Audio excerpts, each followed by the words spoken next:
Hi Blues, welcome back to BlueMoonRisingTV. It's Paul and Stephen here, and Stephen, who is feeling very under the weather today, aren't you? Yeah. How you doing? I've got the man flu. It's but I'll soldier on. I've got a bit of a cold, but you know, I'll be all right. You're saying that his nose is so red, he's going full Peter Schmeichel for us today. Rudolph-esque. It's not good. No, but hey, he's devoted. So we are going to talk today about the FA Youth Cup final, which City are playing in. Stephen's, this is his expertise, so I'm going to stay quiet. I'll ask the questions. He's going to do all the talking. It's City against Chelsea at the Mini Had first. It's two legs, a proper old school FA Cup, Cup final. Yeah. And we're playing Chelsea at our place on Friday, and then go to their place next. So let's kick it off. Yeah. The form, you've been to all the games, haven't you? Yeah, of course, yeah. The under-18s. What's our form like? How are we going into this game? In general, this is a very, very, very good team. This is the under-18s. If you don't know, basically in the league, they have a northern tier and a southern tier. We won the northern tier, and now it's the top four teams of the southern tier have joined the top four teams of the northern tier into a new league, and we're currently top of that one, 4 out of 4, and we're 15 unbeaten in all competitions. And wow, that's impressive. And we've made a pretty smooth route to the final, basically. We've got Chelsea, obviously, in the final, as you all know. But our form, we're basically possibly the most informed team in the country at this level at the moment. We are, brushing all aside, we beat Liverpool 2-0 at the weekend. We battered West Ham by a very generous 3-0. It should have been a lot more. We've already beaten Chelsea as well 4-3 this season, despite being 3-1 down at half-time. We turned it round, and sensational show. So this under-18 team is good. It plays very good football, and it's in very good form at the moment. It's good to see. It feels like to me as an outsider, really, I know I don't really follow it as much as I should do, that as the years go on, the younger years seem to be getting stronger and stronger every time. They keep getting replaced by even better players. Well, that's it. Basically, obviously, academy football, in general, youth football is a long-term project because you can't expect immediate results. And the most encouraging thing is that the further you go down through the ranks, there seems to be more and more gems. Yeah. It seems to be the ones that have had longer training time. So if they've had them from a younger age, say like from when they were 11 or 10, those ones now are starting to be 15, 16, 17 when they all started off a few years ago. And those are the ones that are looking like our brightest prospects because they've had the most exposure to City's training methods. So it's only going to get better. And we're starting to see the real golden generations kind of emerging through now with the under-16s starting to filter into this under-18s team. And it's incredibly promising. Yeah, I'm one of hundreds of City fans who are currently reading the Pep Confidential book. And in that, he's talking about how, or the guy who's trailing him, is talking about how at Barcelona they had La Masia. And so when Guardiola was there, they all had it ingrained in them how to play that passing. Yeah. And so when Iniesta or Xavi was there, he didn't need to teach them how to play that way because they knew. But then when he went to Bayern, they didn't have that, and that's why he found it a bit more difficult to impose his style of play onto him. So what does that mean for City, just to quickly go off? Well, make no mistake about it, this has been set with Pep in mind. It clearly has. The teams play a very high-pressing 4-4-3 wide formation with loads of pace on the wings, loads of technical ability in midfield, all the defenders pass out, the centre-backs split in the way that Pep centre-backs do, all very comfortable on the ball. The keeper, Danny Grimshaw from the under-18s, he's exceptional composed. God, I'm a sniffly mess today, I apologise. Grimshaw is very composed on the ball. But yeah, they build him so that every single team is plays the same way at the academy level. You've got under-14s that can step into the under-16s, or under-16s that can step into even under-21s or under-18s. Theoretically, and totally know how they're meant to play football. There's no variance, so they all kind of just can move from one level to another and eventually slot into the first team. Yeah, okay. I think in the future, let us know. Would you like us to do another video about how the youth team is going to look when Guardiola comes in? If enough of you say that you're interested in that, and I think they probably will, from what I've seen people say before. Talk about it all day. We'll do it. Okay, we'll make a 24-hour video about that. But for now, we've got to get back to Chelsea. So yeah, this Chelsea game. Do we know that City are doing really well? Last season we played Chelsea in the same fixture. They did us over, didn't they? They did, and indeed. They were comfortably better than us, I would say. It was frustrating to watch because there's a few key players missing last year, but as with always at youth level, players move on and so on. And it's going to be quite a different team for both teams. There's a few players hanging around for Chelsea, Tammy Abraham and maybe Charlie Colkett, that kind of player, and Aina and so on, and a few players, Jay De Silva. But City have got a few of their own as well. We've got Manu Garcia is going to be one of the more experienced members. Adam Rabayo, Cameron Humphreys, those kind of players are hanging around too. So it's all changed a lot. It's good because I'll take over for a second while you start to feel more human again. But I think it's a lot of names considering it's an under-18s tournament. There's a lot of players there that we've seen sort of have been around for a while now. Yeah, you have first and second year scholars basically, and you have under-18s. You have the first year scholars are the ones who come up from the under-16s, and the second year scholars are obviously the ones who've been there for a year already, and then become the more senior members. So last year, people like Adebayo, Humphreys, and Garcia, they were the first year scholars. Still exceptional prospects, hence why they were pushed into under 21s. But they're still eligible for this level of football. It's hence why you think what they're doing there is because they're that young still. It's easy to forget how young they all are, which shows how great they are as footballers as well. That they're that young and they still made their debuts for the first team. But so it's a mixture of a couple of experienced ones, maybe 3 of them or whatever, and first year scholars who are 16 turning 17. They're all still kids, you know. So it's the same with Chelsea as well. Yeah, let's talk a little bit about Chelsea then while we're here. How are they doing? What's their form? What are their key players that you know about? Chelsea are great. There's no two ways about it. Basically, they've just won the UEFA Youth League for 2 years, second year in a row, which is a phenomenal achievement.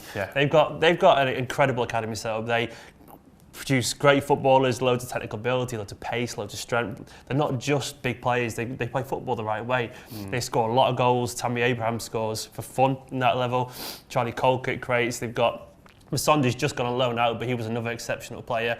They're good. They are our main rivals at this level. Though we have already beaten once 4-3, as I was saying earlier, and we do currently sit above them in the Premier League for the under-18s, and we're probably going to win the league as well. So finally, I've asked Stephen to pick out 3 key players that he thinks might be worth us keeping a bit of an extra eye on. I know one of those players who's definitely going to get mentioned. A little young whippersnapper, the next David Silva possibly. But before we get to him, what's your first name that you'd like to talk about? First, I had the caveat that I could name 11 quite easily. But I'm going to go for 3. I'm going to go for Manu Garcia. Now, he's one we all know about anyway, obviously. He's made his debut for the first team. But I put him there simply because he's one of the more experienced members.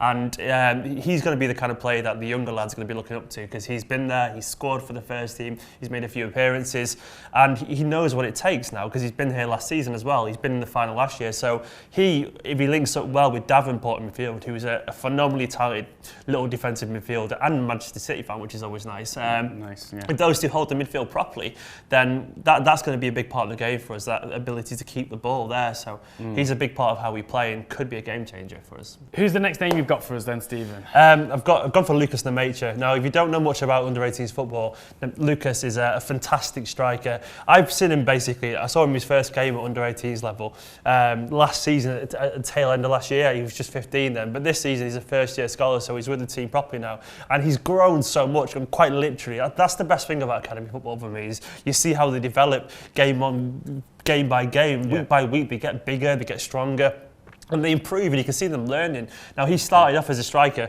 for the under-18s at the start of the season with loads of natural ability. He was scoring, but his game's improved immeasurably since then. He averages a goal a game. He scores a wide variety of goals too, be it headers, tap-ins. He can beat 2 or 3 people and curl it in from 20 yards.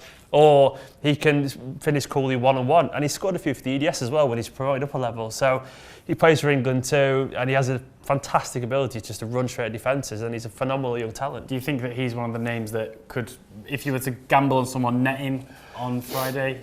He scores. He just scores goals. Some people do. He's got a bit of an outfit to him. Is he our most natural goal scorer, do you think? Unfortunately, Isaac Buckley, who plays in the right wing, he won't be playing because he's injured, and he's got like 17 and about 19 as well. But Nemanja, he just scores. He just seems to get a goal every game, even if it's scruffy, great or whatever, he just scores. Okay, so maybe stick a few quid on him to he's the one to bank on him scoring.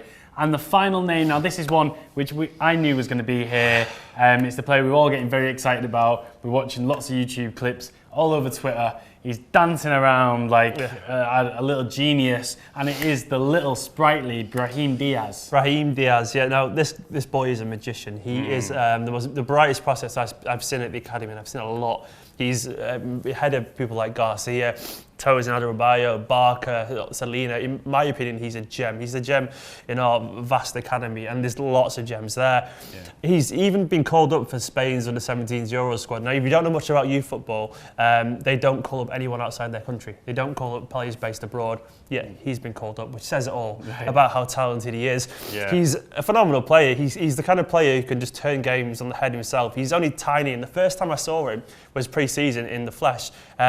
It was like July, and it was a friendly for the under-18s against Rill's first team. Now, Rill are just a kind of semi-pro Welsh team, but they were full of adults, like literally 30-year-old blokes who were 6'4". Yeah, and he was down here like 5'3", 5'4". Tiny, isn't he? Tiny, scrawny little lad. Yeah, he ran rings around them. It was brilliant. And ever since then, 6-7 months later, he's bigger now, a couple of inches. He's getting stronger. He has immense ability. He runs past people for fun, and he's just such a talent. I'll tell you what, if I was playing for Rill and I had a 15-year-old running rings around me like that, I'd be clipping at those ankles straight away. That's the best thing about him, is that he's got so much determination. He's got a bit of a Tevez factor to him in terms of an early Messi, and obviously not that level of ability, but that same ability to get up and just shrug off challenges and keep running directly at players. He plays just off the strike in his best position. He might line up on the left wing, but he's a number 10. He's not an out-and-out striker. He plays as an attacking midfielder, and he loves linking up play, dictating, passing as well. But then he can just suddenly burst past 2 or 3. A bit like a Tevez kind of King-Clancy hybrid. He's that promising a player. Yeah, I think if you watch it on TV, you're going to hear the commentators talk a lot about him, because I think word's starting to get out now about how good a player this really is. He's really young as well. He's quite as young as he possibly can be to be an under-18, if that makes sense. He was born at the start of August, so he's just about made the cut-off to be this year. So he's a baby still, and I wouldn't be surprised if a year from now he's playing for the first team. Yeah, wow, okay. Big hopes. I'm getting excited about this game now. I hope you guys are as well. We're going to be there. We've done this video. We're going to be at the game. We're going to do fan cams. We're going to be on Periscope. We're going to be on Twitter, Facebook, all of it, because it is a big one. And I think City this time can do it. We can reap some revenge on Chelsea after last year. And yeah, let's hope so. So keep an eye on that. You wanted to say something? Yes, either way, it's going to be a great game, because the quality of football is fantastic, and I'm absolutely buzzing for this. It's going to be loads of attacking, skillful, really aggressive, in a positive way football, and I can't wait for it. I wouldn't be surprised if Pep Guardiola's watching this on, Damn right it will some be. dodgy stream. Small fact, Pep Guardiola, his brother, is Brahim's agent. So the stars are lining up for this boy. Okay, so guys, drop a like on the video. Comment if you want to see us doing more youth-related stuff. If this is your sort of thing, let us know below. Maybe we can do some detailed stuff about some of the players. Talk about Brahim. Yeah, I could talk about it all day. So we'll do a 24-hour live video on Brahim DIAZ. You heard it here first. Like the video, comment, subscribe, do all the rest of it. You go and blow your nose. See you in a bit.